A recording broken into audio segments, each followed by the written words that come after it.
One, two, 3, 4, 5. Okay. In spring break of 2024, my family decided to go on an adventure. We hopped into an RV and drove to southern Utah to explore famous national landmarks. Spring break was a time to remember, and I am excited to recount this experience. I hope to inform you about some of the best places to explore and what RV life was like. I will be sharing my personal experience and the things I learned about these phenomenal landmarks. I hope you will develop a love of the desert just as I have. But you might ask, why would I like the desert?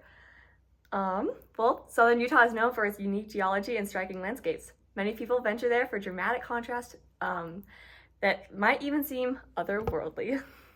The locations I will be focusing on today are Capitol Reef, the Delicate Arch, Goblin Valley, and Bryce Canyon.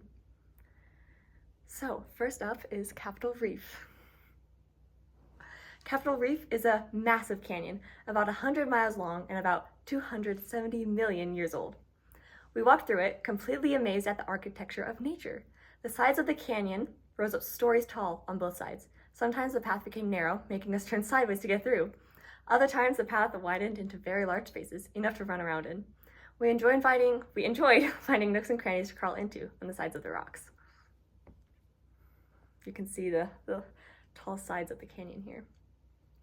There's something here that very much sparked my imagination. Located on the outside of the reef are petroglyphs, drawn about 700 years ago by ancient people. Looking closely, we were able to see ancient drawings of sheep and even humans. So I took this picture with my phone. It's kind of hard to see, but there are little people drawn on the rock. And this was cool because southern Utah is mostly made of sandy desert, but it was surprising to see orchards surrounding the landmark. We found a cute little cottage that sold homemade jam made from fruit from these orchards. The orchards had fruit from cherries, apricots, plums, peach, and lots of other ones. So that was pretty cool. Next up was arches. We hiked to one of the most famous, most iconic Utah landmarks. That's right, we went to the Delicate Arch. The path leading to this historic site was treacherous and a bit terrifying. As it stretched higher and higher, the path became steeper and steeper. When we reached the summit, we saw a truly magnificent sight. The largest stone arch I could have imagined sat right on the edge of a truly terrifying cliff. The arch seemed to be barely holding itself together, and I imagined it would fall apart at any moment. But after millions of years, the Delicate Arch remained strong for our visit. It's hard to see, but that's my family right there. It's super tiny compared to the arch. We sat at the base of the arch, and I felt extremely small, and the grandeur of the moment seemed extremely large. I learned that the opening beneath the arch is 46 feet high and 32 feet wide.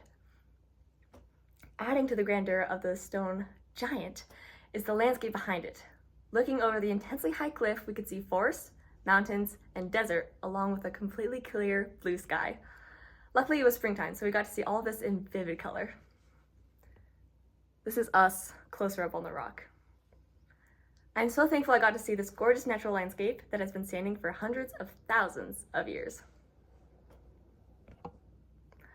Up next, Goblin Valley.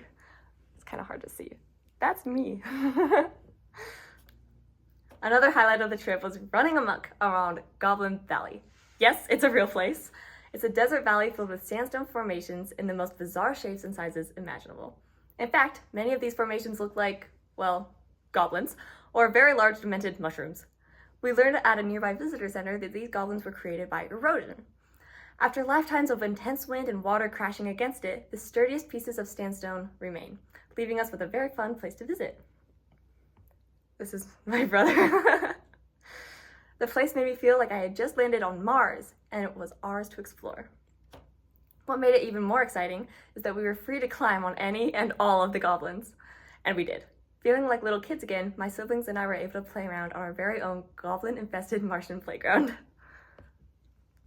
That's us on some bigger goblins.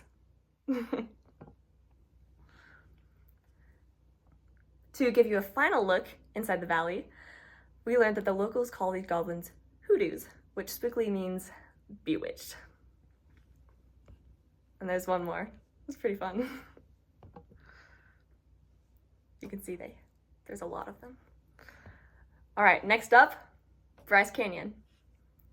Bryce Canyon we started the journey to Bryce Canyon with a magnificent scenic drive through the monstrous snowy mountains. We climbed to the top of the canyon in order to look down into it. What we saw was so unique it was hard to put words to. Looking down into the canyon, larger than life rock formations stand and build upon each other in colors of red, orange, and pink. It is made up of natural amphitheaters or bowls that latch onto plateaus. You can see clumps of pine trees and large hoodoos standing atop the rock formations, watching over critters that run around below. In this picture, you can see my brother looking down into the canyon. The park has beautiful stargazing opportunities, but when we were there, it was a bit too cold to stay out past nighttime.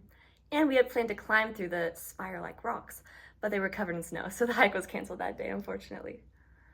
We learned that Bryce Canyon is technically not a canyon at all because of the unique shape it has. And lastly, I would like to talk about our life in the RV. Among the places we have discussed, my family also visited dramatic Moab, the exotic Little Wild Horse Slot Canyon, and the unbelievably majestic Dead Horse Point. But we couldn't have done any of these things without our trusty RV. I had never been in an RV until this, so when we rented this one out, it was very fun. Very fun. My siblings and I mostly enjoyed sitting on couches and comfy chairs without seatbelts. I know, crazy. And there was no one sleeping place. So at night, the storage compartment, the dinner table, and the couch all became beds. This is a small loft. It's kind of hard to tell, but it's a small loft above the driver's seat where we would store our luggage. But we set up our sleeping bags there that night. It got pretty cold, so we bundled in our sleeping bags to keep warm. This is our dinner table, but they're laying on it. Let's see. I don't know about you, but I love hot dogs, which is virtually what we lived off of that week, along with hamburgers and potatoes. We cooked these meals at campgrounds that became our new backyard for the night. I loved seeing the stars before bed and waking up with a new view every morning. For our family vacation, the RV was the ultimate road trip experience.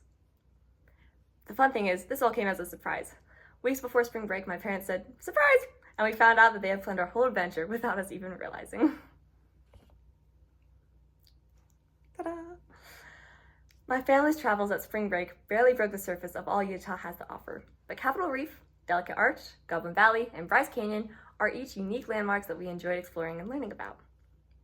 Who knew that the dusty, sandy desert would offer such a unique, fun experience? From messing around with sandstone goblins, to hiking steep cliffs, to simply driving through the canyons, I have learned that beauty on the earth is not hard to find. I am so thankful I was able to see these places with my own eyes, and I'm thankful to share this experience and the things I learned with you today. Perhaps you have been inspired to plan a trip to southern Utah yourself. Thank you.